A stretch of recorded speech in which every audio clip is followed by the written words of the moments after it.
अस्सलाम वालेकुम जी। मैं आपका भाई मुबीन अहमद और आपको 5 मरला डबल स्टोरी घर का इंटीरियर विजिट करवाया जा रहा है। तो इस टाइम हम ग्राउंड फ्लोर पर मौजूद है। ग्राउंड फ्लोर का लाउंज एरिया बड़ा खूबसूरत है। इसके अलावा ड्राइंग रूम यहाँ पर आपको बड़ा प्यारा सा सेटअप किया गया है, जिसमें आपको पोशिंग का काम यहाँ पर मिल जाता है। मीडिया वाल है, सीसीटीवी पूरे घर में इंस्टॉल मिलने वाले हैं।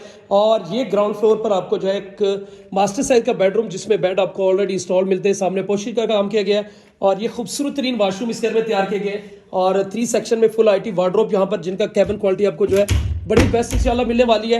और ग्राउंड फ्लोर पर आपको जो है एक VIP सा किचन मिलेगा। इस घर में आपको टोटल 4 बेडरूम है, 2.5 स्टोरी ये खूबसूरत तरीन घर है। सिर्फ 2 करोड़ 35 लाख इस घर की जो है वो आस्किंग डिमांड की जा रही है। सेंट्रल पार्क हाउसिंग सोसाइटी के BB ब्लॉक के अंदर ये घर लोकेटेड है। बैक साइड पे भी जो प्रॉपर LDA बायलॉज के मुताबिक इस घर का जो है गैलरी एरिया छोड़ा गया और सेफ्टी ग्रिल यहाँ पर इंस्टॉल की गई है। तो मुकम्मल वीडियो देखना चाहते हैं तो भाई के चैनल को सब्सक्राइब करें और फोन पर रब्ता करें।